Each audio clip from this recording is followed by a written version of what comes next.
have you loud and clear, and I'm ready for questions. Over.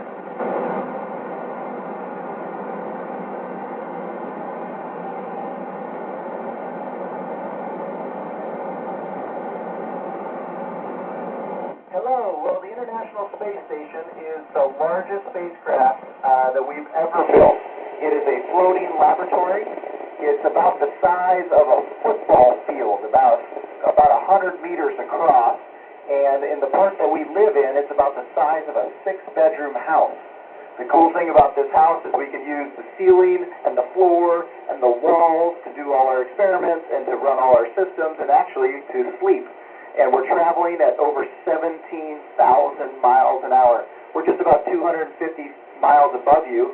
And in fact, just a couple minutes ago, we passed over South America, and we'll be over St. Lucia in less than an hour and a half.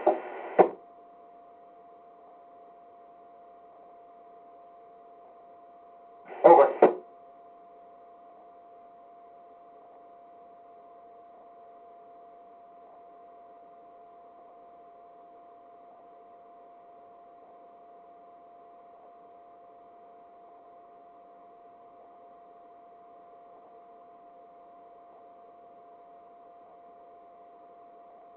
Well, hanging from the bottom of the space station is something that looks like half of a soccer ball.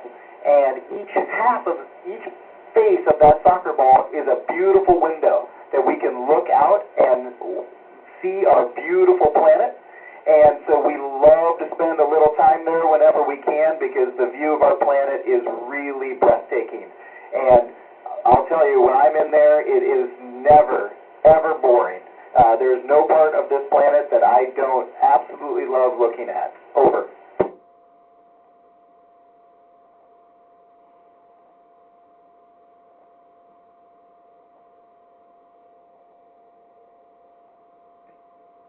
In fact, we can see hurricanes from space. We are only 250 miles above you and racing around the planet, so we can see these big storms. We can see them from the cupola. We can take high-resolution photography, and we can see when they're coming. We have not had any to track since we've been up here on the space station for the last 2 months, but we did have Hurricane Ian come through just before our launch, and we actually delayed our launch from Florida while everyone tried to make better after that storm. Over.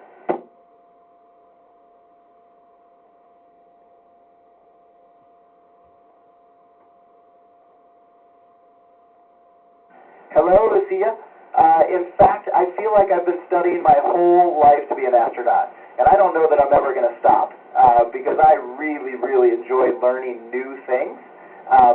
In my previous life, I was a physicist. I studied physics, and then I became a pilot in the U.S. Navy, and then eventually a test pilot before I became an astronaut. And so the best thing about this job is there's always something new to learn, whether it is how to live and work in space and get better at that, or if it's helping our researchers do their experiments and learn new things about their fundamental science that they're doing. Over.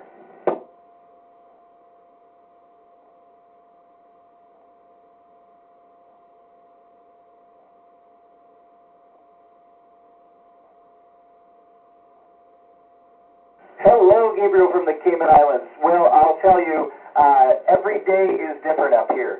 Some days we're doing research and helping run those experiments that we were just talking about, and those experiments go from everything from biology to physics to research on the human body, or sometimes we're doing maintenance on the space station. Sometimes we have to fix things that are broken or improve systems that we have already. And sometimes we have to do even more adventurous things like go grapple and catch a cargo vehicle with a robotic arm, or go outside and do a spacewalk. And in fact, just last week we did a spacewalk and we built some new apparatus that we can put a solar array on, and we're going to go put solar arrays on next week. Over.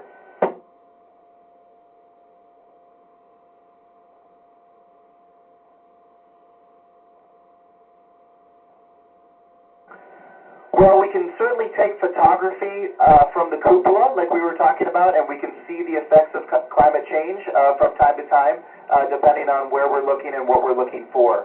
But primarily, we have instruments that are mounted on the outside of the space station that are used to collect data on the planet itself, whether that be surface temperature or atmospheric content, and that helps us give information back to the researchers and the scientists to help us understand where we are, where we're headed, and what we can do about it. Over.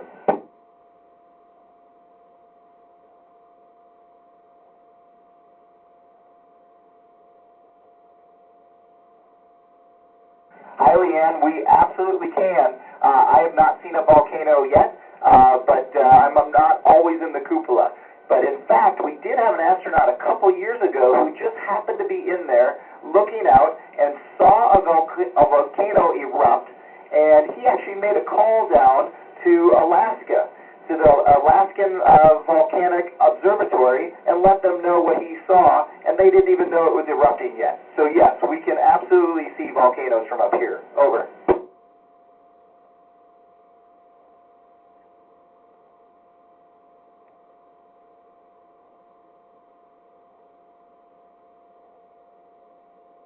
Well, space hurricanes are a little different than the hurricanes we're familiar with on Earth.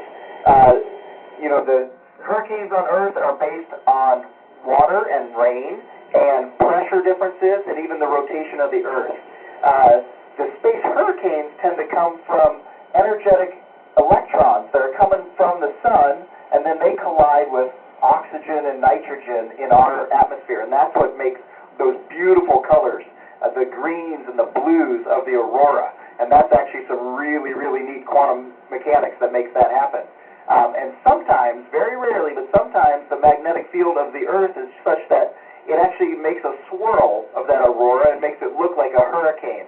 But the good news is that doesn't have an effect on us, on the planet. There's no threat there. It does sometimes maybe affect our satellites a little bit, but I haven't seen a space hurricane yet, but I'm keeping my fingers crossed for sure. Over.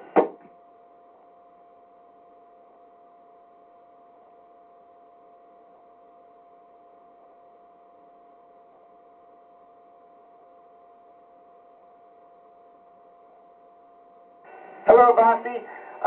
Well, I'm a physicist, so I have to tell you that everything that has mass pulls on anything else that has mass.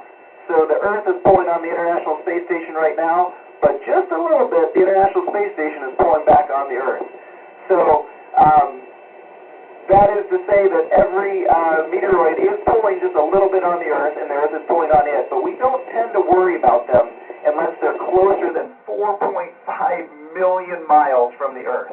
And if they are closer than that, they have to be bigger than 500 feet across for us to be concerned.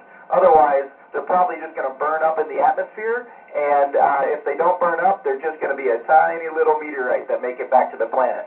Over.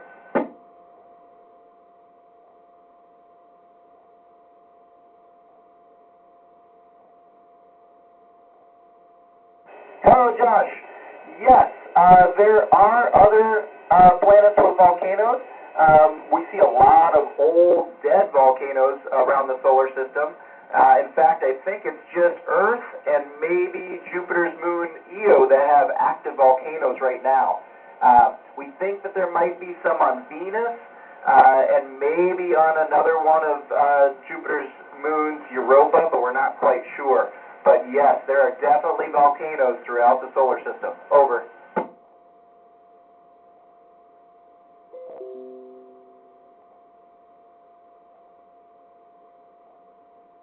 I think you just did it. I think the very first thing we need to do is ask what we can do. We are absolutely in a spot where we're affecting the planet, and we wish that wasn't true, but wishing that it's not true doesn't help us solve the problem. So I think that humans are smart enough and resourceful enough to fix it, and if we're all together, we can actually solve this very hard problem. Over.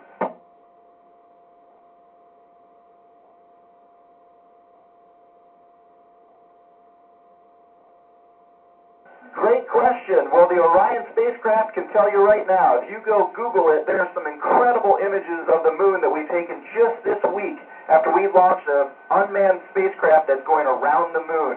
I encourage you to go take a look. Those pictures are breathtaking. Over.